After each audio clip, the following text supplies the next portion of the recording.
Okay mga boss, may gagawin tayo dito ng ano. Anong tatak nito? Ayan, Bludo, yan. Ang problema nito, nakailang repair na tong ano, nabuhusan kasi ng asin dito. So nagkaroon na ng corrosion sa board.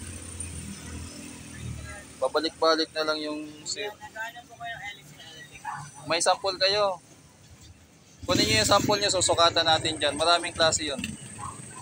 Yung ilising. Okay, may nagtanong ng ilising.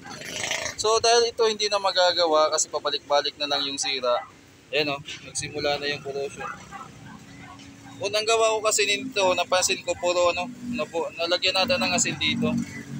So ang ilalagay natin ay itong ano, Broadway, yan. Broadway na ayan, BT800. Ito yung pinakalaman niya. So dito yan, pagpaplanuhan natin kung paano mailagay. So kung kakasya naman dito, didiskartihan ko na lang para ano, magawan siya ng paraan dito. So yun ang plano natin.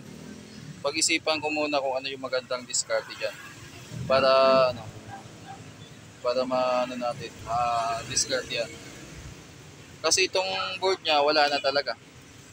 Ito yung pinakamadaling solution dyan. Yan. Mas malakas pa kaysa sa dati. Ito kasi ano lang eh, rechargeable lang to eh. So mamaya ipasok natin doon sa loob tapos buksan natin. Ayan mga boss, pinagkakalasan natin. Ito nga yung mga nangyari dyan kinalawang. Tinanggal na natin yung board. So ang plano ko dapat isang buong plywood sana. Pero parang okay naman ata dito. Didiskartihan ko na lang. Yan. So tatabasan na lang natin dito. Yan. Tingnan natin kung papasok yung ano. Kumbaga dito, diskartihan ko lang pagtabas. Tapos dito tatabasan ko din dyan sa pinaka ano niya. Hanapan ko ng paraan to kung paano diskarte dito. Yan, para maisalpak natin. Buksan ko mga boss, maganda rin pala Twitter nito. Akala ko paiso. May magnet rin pala. Ang ano niya ay 6 ohms 20 watts. Tapos yung speaker naman niya ay 4 ohms 120 watts. Ayan. D12 na ano. Maganda-ganda rin pala. Ang mga nare-repair ko kasi mga Bluetooth speaker halos ang ganito lang yung magnet, malaki lang yung muka. Tapos yung tweeter ay paiso. Buti to ano eh. Tawag dito ay magnet na rin yung ano niya. Horn type na rin yung pinaka tweeter niya. Okay, bakit ko to binuksan? Binuksan ko to kasi tatabasin ko dito para maipasok ko yung ano. Hindi kasi kakasya mga boss. So yun lang, ito na pala yung ano. Lilinisan ko pa yan. Papainalize pa natin yan. Babangga kasi. Pag ano, nakaganon yan eh. Tawag dito, nakaganon. So babangga dito, ayan o. Babangga. Kailangan natin tabasin. Yan. Yan, tatabasin natin dyan para ano. Okay?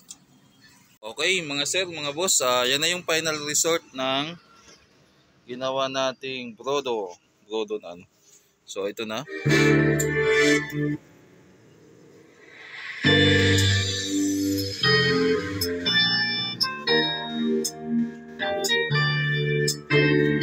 So nagawa natin ng paraan na dito natin may salpak para ano. Kasi kung kakalasin talaga lahat.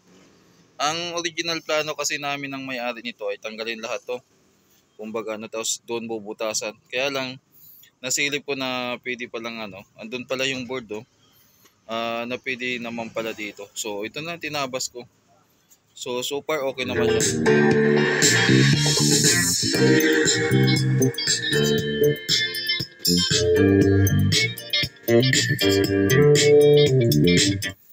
So hanggang dito na lang. Maraming salamat at sa mga speaker na ganito na mga Bluetooth speaker. Wag nyo munang itapon kung hindi na talaga magagawa. Pwede pa namang bilhan ng board. So depende sa klase ng speaker na ano na iba-iba din kasi yan. May mga speaker na maliit lang yung magnet or mababa lang yung watts. So mababang ganito lang din yun, no? Sakto lang talaga yung nabili natin na BT800 kasi halos 120 watts din yung speaker niya at saka medyo okay na rin yung magnet. Mga ganito din kalaki sa digis natin.